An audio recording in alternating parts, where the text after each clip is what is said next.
ഇനി റീ റിലീസുകളുടെ കാലമാണല്ലോ. പുതിയൊരു ചിത്രം കൂടി റീ റിലീസിന് ഒരുങ്ങുന്നുണ്ട്.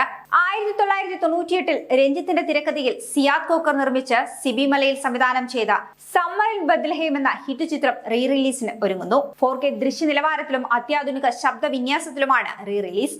മലയാള സിനിമയുടെ ഇമോഷണൽ എവർഗ്രീൻ ക്ലാസിക്കായ ഈ ചിത്രം റീ റിലീസിന് ഒരുങ്ങുന്നതിന്റെ ഔദ്യോഗിക പോസ്റ്റർ താരങ്ങളുടെ സോഷ്യൽ മീഡിയ പേജിലൂടെ പുറത്തു വന്നിട്ടുമുണ്ട്. മഞ്ജു വാര്യർ, സുരേഷ് ഗോപി, ജയറാം, കലാഭവൻ മണി എന്നിങ്ങനെ പ്രേക്ഷകരുടെ പ്രിയപ്പെട്ട താരങ്ങൾ ഒന്നിച്ച് ഈ ചിത്രത്തിൽ മോഹൻലാൽ അതിഥി വേഷത്തിലും എത്തിയിരുന്നു. കോക്കസ് ഫിലിംസിനോടൊപ്പം അഞ്ജന ടാക്കീസ്, എവരിഡേ ഫിലിംസ് ബാനറുകളുമായി സഹകരിച്ചാണ് ഈ ചിത്രം തിയേറ്ററുകളിൽ എത്തുന്നത്. ഹൈ സ്റ്റുഡിയോസിന്റെ നേതൃത്വത്തിലാണ് ചിത്രം 4Kയിൽ റീമാസ്റ്റർ ചെയ്യുന്നത്. ചിത്രത്തിന്റെ റിലീസ് തീയതി ഉടൻ തന്നെ പ്രഖ്യാപിക്കും. സഞ്ജീവ് ശങ്കർ ഛായാഗ്രഹനായ ഈ ചിത്രത്തിന്റെ എഡിറ്റർ എൽ ഭൂമിനാഥനാണ്. വിദ്യാസാഗറിന്റെ സംഗീതവും ഗിരീഷ് പുത്തഞ്ചേരിയുടെ വരികളും ഇന്നും മലയാളികളുടെ ഹൃദയത്തിലുണ്ട്. KJ യേശുദാസ്, KS ചിത്ര, സുജാത, MG ശ്രീകുമാർ, ശ്രീനിവാസ്, ബിജു നാരായണൻ എന്നിവരാണ് ഈ ഹിറ്റ് ചിത്രത്തിലെ ഹിറ്റ് ഗാനങ്ങൾ ആലപിച്ചത്.